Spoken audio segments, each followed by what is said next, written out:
कौम के खादिम की है जागीर वंदे मातरम। मुल्क के है वास्ते अक्सीर वंदे मातरम। जालिमों को है उधर बंदूक अपनी पर गुरूर, है इधर हम बेकसों का तीर वंदे मातरम। और कत्ल कर हमको न कातिल, तू हमारे खून से तेग पर हो जाएगा तहरीर वंदे मातरम। और फिक्र क्या जल्लाद ने गर कत्ल पर बांधी कमर, रोक देगा जोर से शमशीर वंदे मातरम। और सरजमी इंग्लैंड की हिल जाएगी 2 रोज में, गर दिखाएगी कमी तासीर वंदे मातरम। दोस्तों नमस्कार, आप सुन रहे हैं रचनाकार रेडियो को।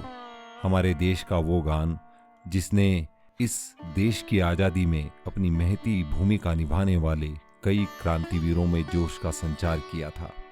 आज भी जब यह गान बजता है तो हमें हमारी मातृभूमि के प्रति असीम अपनत्व का अनुभव होता है।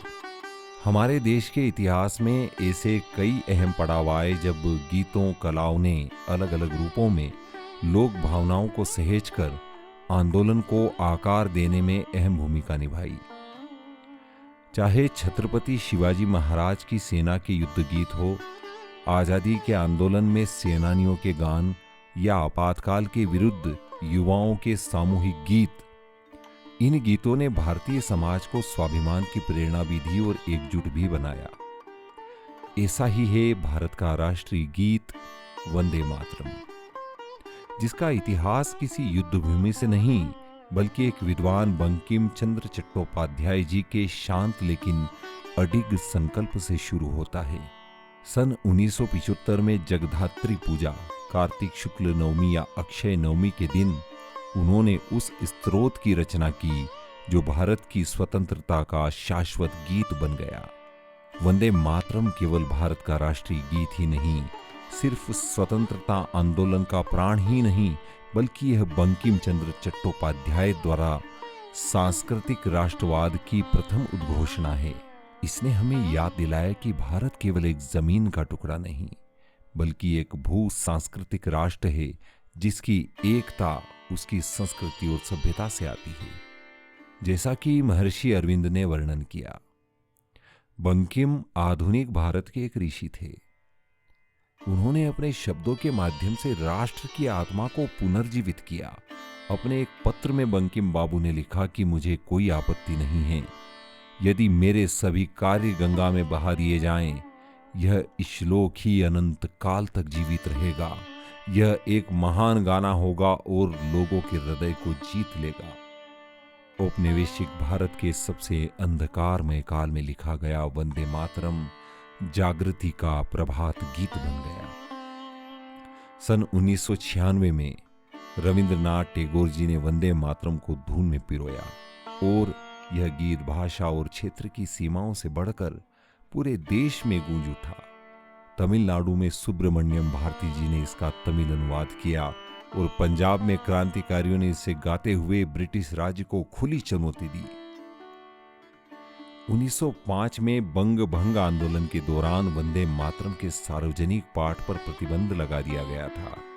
फिर भी 14 अप्रैल 1906 को बारी साल में हजारों लोगों ने इस आदेश की अवहेलना की। जब पुलिस ने शांतिपूर्ण सभा पर लाठीचार्ज किया तो पुरुष और महिलाएं सड़कों पर वंदे मातरम का नारा लगाते हुए लहूलुहान हो गए। वहां से वंदे मातरम का मंत्र गदर पार्टी के क्रांतिकारियों के साथ कैलिफोर्निया पहुंच गया। आजाद हिंद फौज में गूंजा जब नेताजी के सैनिक सिंगापुर से मार्च कर रहे थे और 1946 के रॉयल इंडियन नेवी की क्रांति में भी गूंजा जब भारतीय नाविकों ने ब्रिटिश युद्धपोतों पर तिरंगा फहराया। खुदीराम बोस से लेकर अशफाक उल्लाह खान तक, चंद्रशेखर आजाद से लेकर तिरुपुर कुमारन तक एक ही नारा था। अब यह सिर्फ एक गीत नहीं रहा, यह भारत का सामूहिक आत्मा की आवाज बन गया। वंदे मातरम में सबसे सुस्त रक्त को भी जगाने की जादुई शक्ति थी। इसलिए महर्षि अरविंद ने कहा था कि यह भारत के पुनर्जन्म का मंत्र है। 26 अक्टूबर को मन की बात कार्यक्रम में प्रधानमंत्री नरेंद्र मोदी ने वंदे मातरम गीत के इस इतिहास की देशवासियों को फिर से याद दिलाई और राष्ट्रीय गीत वंदे मातरम के 150 वर्ष पूर्ण होने के उपलक्ष्य में 7 नवंबर 2025 से सरकार ने और अगले 1 वर्ष तक अलग अलग कार्यक्रमों का आयोजन करने का निर्णय लिया। इन आयोजनों के माध्यम से देश भर में वंदे मातरम का पूर्ण गान होगा, जिससे देश की युवा पीढ़ी सांस्कृतिक राष्ट्रवाद के विचार को आत्मसात कर जाए।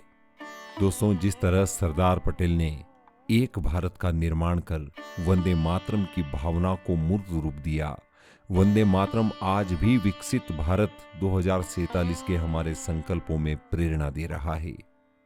अब इस भावना को आत्मनिर्भर और श्रेष्ठ भारत में परिवर्तित करना हमारी जिम्मेदारी है।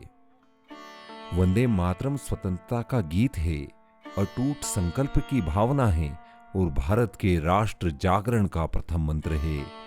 राष्ट्र की आत्मा से जन्मे शब्द कभी समाप्त नहीं होते, वे सदैव जीवित रहते हैं और पीढ़ियों तक गूंजते हैं। अब समय आ गया है कि हम अपने इतिहास, अपनी संस्कृति, अपनी मान्यताओं और परंपराओं को भारतीय दृष्टि से देखें। जय हिंद, जय भारत, वंदे मातरम। दोस्तों, ये था वंदे मातरम का इतिहास। किस तरह से क्रांतिकारियों की रोगों में दौड़ते रक्त को ऊर्जा देने वाला ये मंत्र आज भी भारत के युवाओं के मन में रचा बसा है और सरकार ने इसे भारत के जन जन तक इसके महत्व को पहुंचाने का निर्णय लिया है।